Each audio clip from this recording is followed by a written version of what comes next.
Мир отказался нападать на Россию. Разочаровал даже Байден. Антироссийские силы, громкое меньшинство, сильно разочарованы Байденом, Меркель и Макроном. Мировые лидеры не стали жестко нападать на Россию на Мюнхенской конференции по безопасности. Байден больше критиковал Китай, Меркель ловко обошла тему России, а Макрон вообще сказал, что с Россией нужно договариваться. Ни слова о санкциях, ни слова о Северном потоке, ни слова о Навальном. Французский лидер также призвал реформировать НАТО. По его словам, сам Североатлантический альянс должен уточнить свою концепцию, а участвующим в нем европейским странам необходимо самим обеспечивать свою безопасность. Отметим, что заявление Макрона резко контрастирует со словами генсека НАТО Йенса Столтенберга, который ранее заявлял, что альянс должен бороться с Россией и Китаем, которые являются главными геополитическими противниками всего коллективного Запада.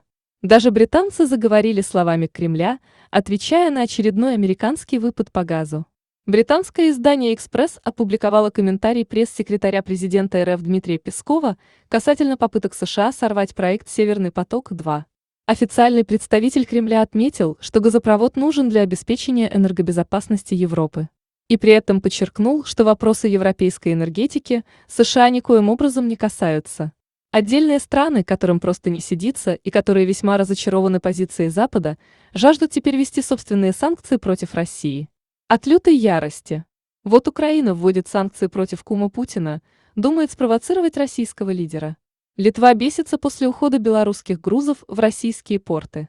Министр коммуникации и транспорта Литвы Мариус Скуодис не поскупился на эмоции из-за того, что Минск решил перенаправить грузы из Клайпеды в порты России.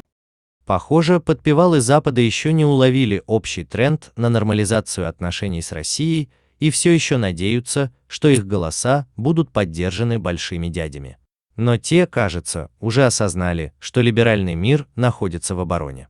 Многополярный мир, которому Запад так отчаянно противится, уже наступил, и надо жить реалиями, а не иллюзиями. Спасибо за просмотр. Подписывайтесь на канал, если хотите. Спонсируйте, ставьте лайки. Или дизлайки. И обязательно комментируйте. С вами были роботы Яндекса. Ермил. Алена Филипп. и Оксана, А также вся команда делового мира.